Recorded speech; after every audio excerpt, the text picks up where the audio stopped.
I haven't done a yesterday's watch review today for a long time, or the overdue review. But now is as good a time as any. So this is one of my business cards right here. You can see it's got that model on there, which of course is the 6138 8020 Panda, as they're called. It's a mechanical, automatic chronograph with hand winding. This particular model, I've owned a lot of these Panda watches, and every single one of them I've sold. I've owned some that were beaten up. I've owned some that were amazing. This watch, the day after I took this picture, someone was like, I have to buy that watch. They bought it. They still own it. No, do they own it? No, I think they sold it, and then they bought another one to try to replace it. Anyway, that was a great watch. But I always sell them because I don't know. Anyway, I bought one, and I'm hoping that it stays. Look at that thing. So now, hang on just 1 second. Okay. I think that's okay right there. Oh, stop it. Stop it, stop it. God, I'm making it worse. Honey, I gotta come up with some kind of dampener thing to stop my camera from wiggling around. I'm just saying it out loud, maybe I'll remember. So this is the Panda, and if you're thinking, hey, wait a minute, what the heck's up with that dial? Well, one of the things about the Panda, it's generally considered to be, this is one of the vintage Seiko models that has managed to move out of just Seiko collecting circles. This model has a lot of wrist presence. It's a great size. It's right at, I think it's right at 40, isn't it? You know, I have these numbers in my head, but I haven't reevaluated them recently to know if I was correct. Oh. Yeah, 41 on the nose. So isn't that a nice modern size? These are really cool. It's interesting. So these watches, they have a sort of a broader appeal. They're dressy. They stand on their own merits. They're not, unlike a lot of Seikos from this era, they're not like really crazy. Colors, they're pretty conservative. One of the things about them, though, there were a few models that Seiko made back then that, for whatever reason, their dials have a tendency to patina. One of the other more famous ones, of course, is the 6139 gold dials, so-called Pogues. These, both, Seiko has made a lot of metallic high-gloss, different watch models. Like, you know, you've got, this is an original unrestored blue. These never patina. I don't know why, but they don't. There's still the metal underlayer there, but I've never seen one of these patina, never. Ditto for the, well, how would you tell with a black one? But the surface is still perfect. Seiko made a lot of these metallic style dials that did not patina. This is a 5619. All the silver did was just get a little bit of champagne tint. Super pretty. These, I don't know, but these two, the gold dialed 6139 6000s, darn it, and the Panda 6138s. It's just, there's something about it, I don't know why. And it can be, as far as I've ever understood it with the gold dials, is if you have an area of transition, or where the top clear coat is thin enough, you can get oxygen will make it through and get to the metal underlayment, and it turns patina. And you can see, these are original dials, and you can see, like, look at that, most of the sub register's gone, and it's got this crazy peppery flaky thing. And that's all where oxygen was able to get through to the metal below. You know, it's funny how times have changed. Looking at this, I'm like, hey, that's not a bad dial. It's pretty unique. Same ditto for this one. It's got a little bit of the stuff around the lower register and a flake under there, under the E, but I mean, that's original. It's a nice looking dial. Back in the day, like 10 years ago, these would be considered borderline garbage. If the lume was good enough, people would strip the markers off and just, you'd get the, I've gotten watch lots with these where it's just the dial and everything's been stripped off of them. But what I'm saying is there's a little rhyme and some reason to why this does this. I have noticed it tends to be more pronounced. It's rare to get one that has perfect white dial and white dial lume and also, but has a lot of patina on the dial. Moisture might go along with it. You can see like this. This was considered, God, I remember many years ago when I first got this, and one of the old guy collectors said, I was looking at the watch and I was trying to decide, the dial, and trying to decide what to do with it. And he said, I remember one guy was like, oh, it doesn't matter. This damage is a death blow. No one will ever want it again. I don't think too many people would complain about having this original dial these days. Yeah, what are you gonna do? In any case, this is mine. This is a one owner watch if you don't count me, but it's entirely original to itself. It is rare to see a gold dial that nice. And even this one, you can see it's got a little bit of patina around the edges, right at that transition. But that's rare to see. But whenever I own a watch like this, with this dial in this condition, I'm always a little hesitant to take them out because, man, you can't control the patina. It's going to happen or it's not going to happen. I mean, I guess one could, in theory, pull all the elements off the dial and clear coat it, but I don't know. But in any case, back to the subject at hand, the Pandas. The 6138s. Here's an original dial. I have more of these. I need to pull them out. This is an original dial, and this had pretty heinous brown patina all over it. A lot of the top layer is gone. You can actually see it. See this? See the text is all broken up? So this patina appears on these silver ones, appears to be more in the top clear coat than it is the metal underneath. And that's kind of a mystery too. Why would Seiko change their lacquer formulas if that's in fact where it is? Any case, with these, just like with the 6139s, it's, you never quite know what you're going to get. It's a real roll of the dice, but typically it tends to be mottled and kind of weird and gross and random looking. And then there's this one.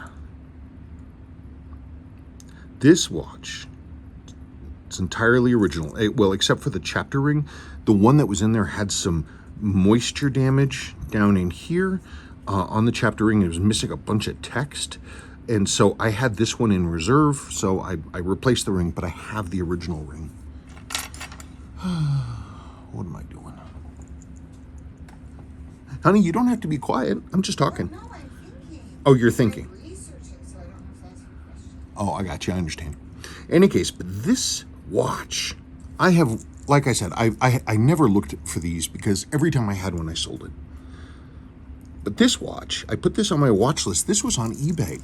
I'd be willing to bet it's probably been a better part of a year. This has been sitting on eBay and it was for, relatively speaking, not a lot of money. And I was amazed. It just sat there and sat there and sat there, month after month after month after month, because of this patina.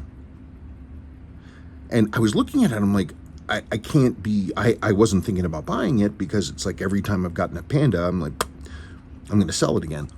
But this one, it just sat and sat and sat. And then one day, not too long ago, I was, I don't know, sitting doing something. Who knows? I don't even know what I do. And I was looking at the auction came up again. I think I was looking for bracelet pieces. And I started really looking at this. And I realized that this watch, this example, might actually be the best of both worlds for me, in that it has things that I prize, things that are important. All the loom is perfect on the dial. Hand loom is slightly patinaed down. I haven't really leaned on that to try to make it better, but I could. But it's original. Original sweep. Note the orange is unfaded. Note that the painted sub-registers are a different material. There's some kind of a different paint. Sometimes these Panda dials, when they have a lot of water in them, these sub-dials will crack off on their own. It's really interesting. Right in the transition, you can see that there's not as much patina. It sort of outlines it nicely. I need to polish this crystal. Yeah, it's completely original. And I just don't, this patina, the reason this might be, because the patina is already there, and it's nice and even. And everything except the patina is really, really, really super duper nice. If you took away the patina, and if you just magically, used a different dial or anything, this thing would be, even this dial, it would look like a completely different watch.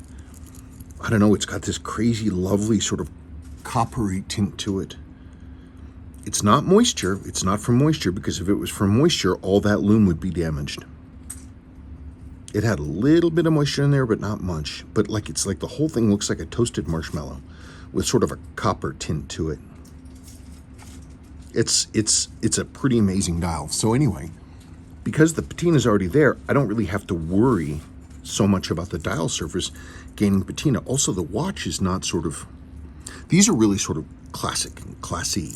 And so they tend to be, to me, a little, I don't know, they sometimes lack a little, they're a little too refined. They sometimes lack personality, to me, just to me. But this one is certainly unique. Another thing, so I was looking at this and I'm like, hey man, the dial and the hands are really good. I mean, the dial surface, despite having all this patina, the dial surface itself is perfect. It's perfect smooth gloss. Just the patina moving on itself. But I was looking at this thing and I was like, one of my complaints about these is, for some reason, the cases are almost always polished to death, just beaten to death. And I looked at this and I'm like, these are the original case lines. Look at how sharp they are. I mean, it looks pretty hazy in my camera, but the case lines are perfect. And it's one of the reasons I don't wear watches that have really jacked up cases or have been polished, because all I see is the case. And this one, it's like, it was never near water. It wasn't worn that long, relatively. It was worn, but it wasn't worn beaten to death. Never polished. Case lines are good.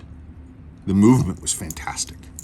I think the movement, the only thing that was wrong, the winding bridge, the oscillating weight with ball bearing framework, whatever the heck it is they call it, that was really loose. And so the weight was flopping around. But I think before the seller who I bought it from opened it, I don't know that it had ever been opened, because these two big scratches here, which I've minimized some, those were fresh. And I think the seller may have accidentally done that when he's opening, but I'm not sure.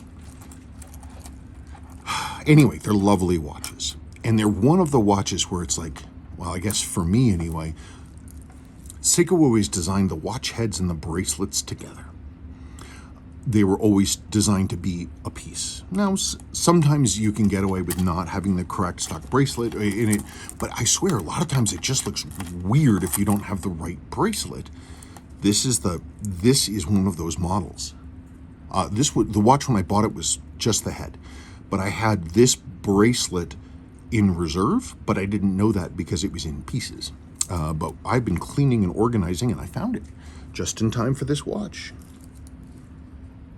So this is one of those ones, and it's a really classy, elegant thing. It's 6130, it's a pretty thick, but it still fits nicely under a cuff. Balanced design. These are accurate. They have hand winding, of course, as well as automatic winding. The hand winding is really kind of a backup to the automatic.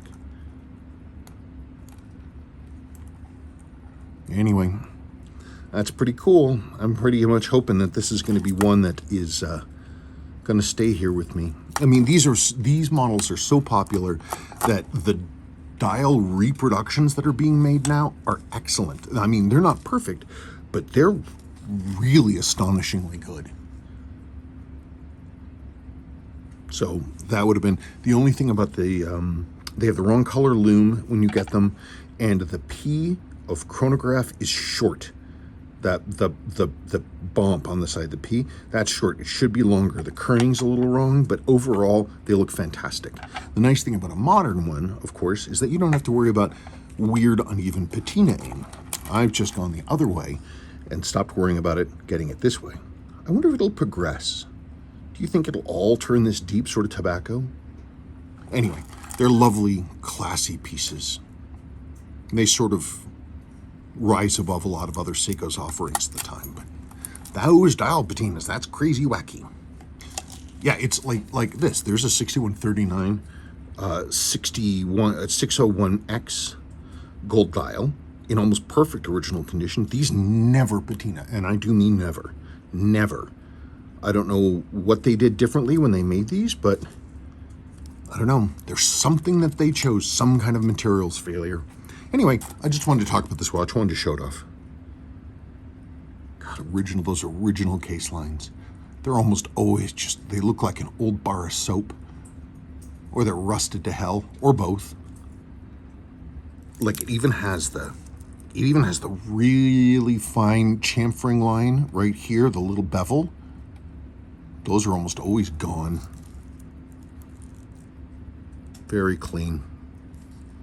Nice piece, just enough wear to wear. And weirdly, the original Seiko lume still glows a little bit, which I think is neat. In any case, they are, I think the biggest drawback to these is how much they are worth. Like, this watch, by all rights, should have sold long ago. I still don't know why it didn't, but, you know, these watches, these original Pandas, they're getting up stratospheric in price, which is really unfortunate because, you know, it'd be nice if more people could experience these things for themselves. But they're just getting real expensive. But they're cool. Okay, folks, thanks for listening to me babble on a Friday afternoon.